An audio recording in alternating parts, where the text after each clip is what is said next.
Okay, great. So welcome again to my channel.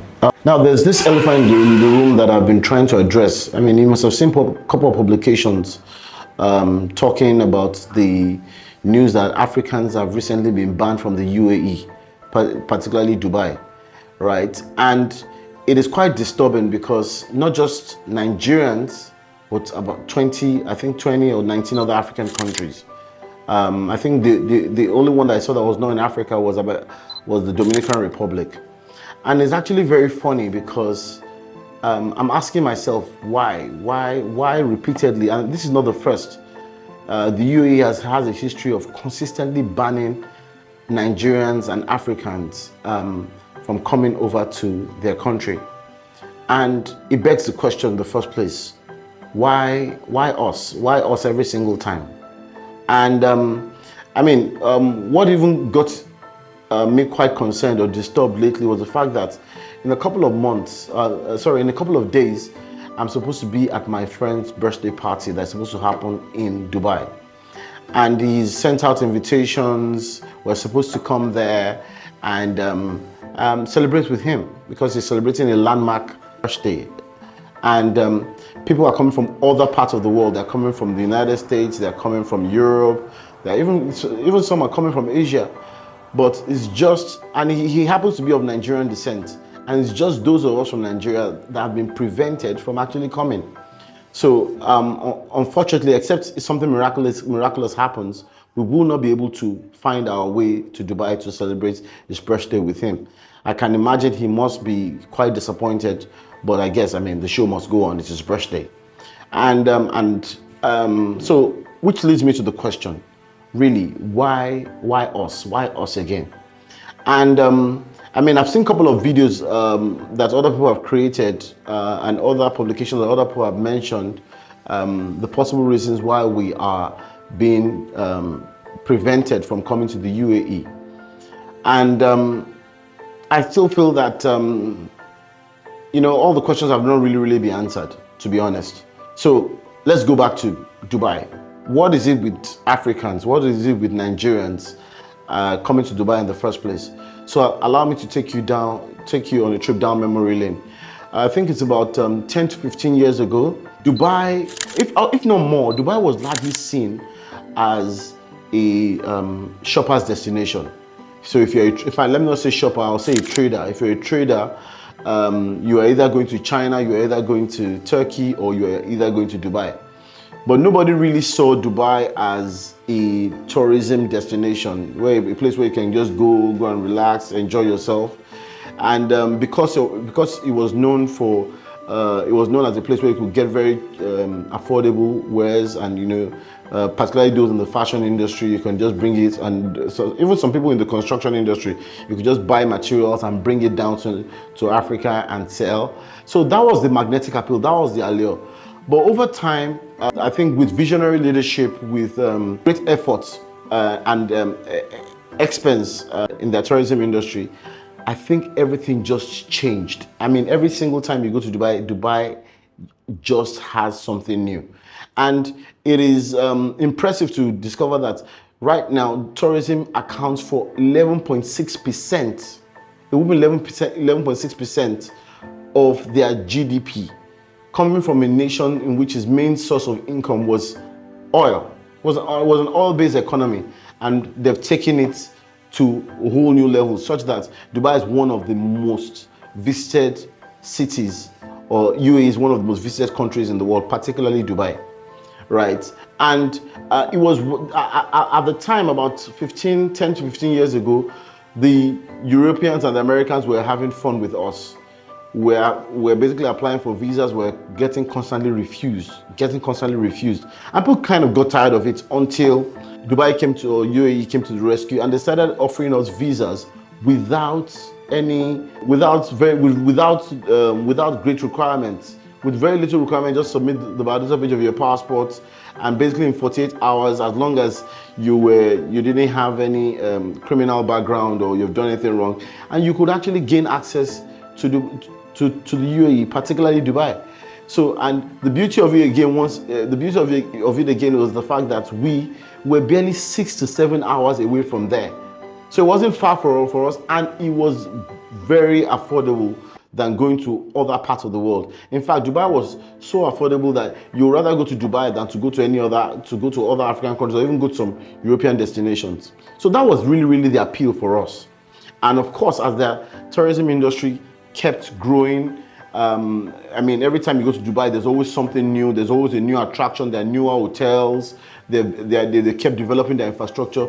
Things started, you know, the tourism arrivals from this part of the world and from every other part of the world started to increase until, let's fast forward to 2019, where they actually had the highest number of tourism arrivals. I think they were doing about 38 million arrivals per year at that time. And COVID happened, and you know, the whole world was shut down, and boom, we all had to go back to our houses and just stay locked indoors. And ever since then, post-COVID, Dubai has been trying to get back to those glorious days of reaching 38 million arrivals, and they started going up. And I mean, they're doing about 20 something million people coming in already per year. So why now? The question is, why ban Africans? Why ban Nigerians? So there's this public notion that people will tell you that Africans, or particularly Nigerians, are not particularly representing us well. They are involved in prostitution, they are involved in criminal activities, they are engaged in fraud, and all other vices. But the truth of the matter is that Nigeria will not, and I repeat, our Africans will not be the first people to engage in nefarious activities. I am in no way condoning this, and I feel that the laws in Dubai is stringent enough to deter anybody from committing a crime.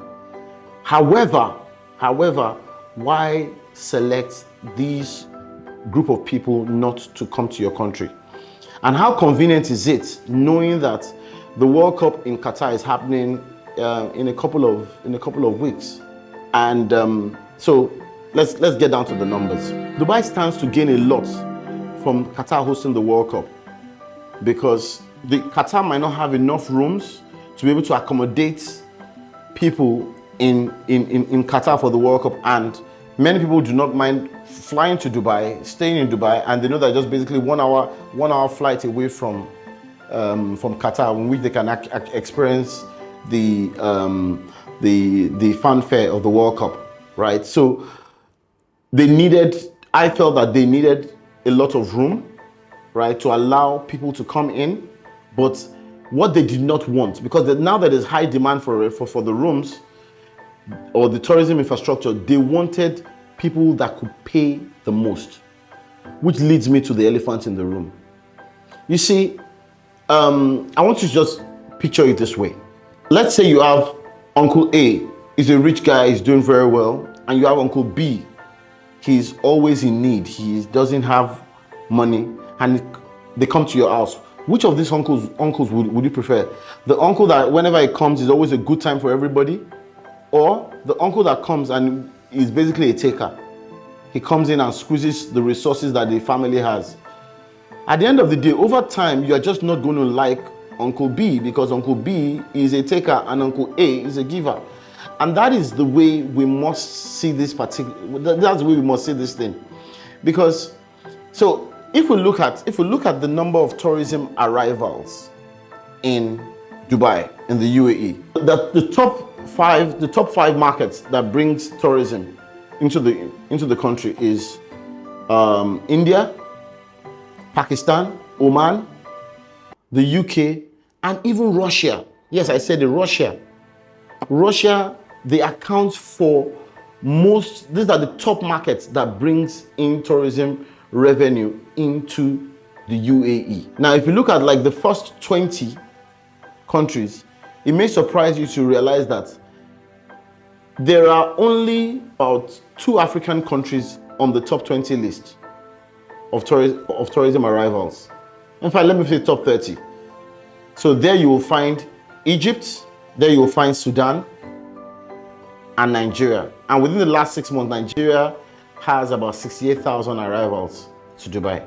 So in terms of numbers, we are not the most people coming into the UAE Far from it. The Indians are a lot more. The Russians are a lot more. But you know the strange thing about countries like Oman? I don't even think it's Omani citizens that are actually coming into the UAE.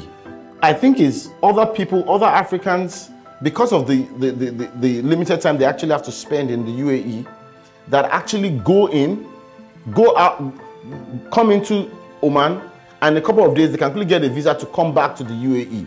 So because they basically share a land border, right?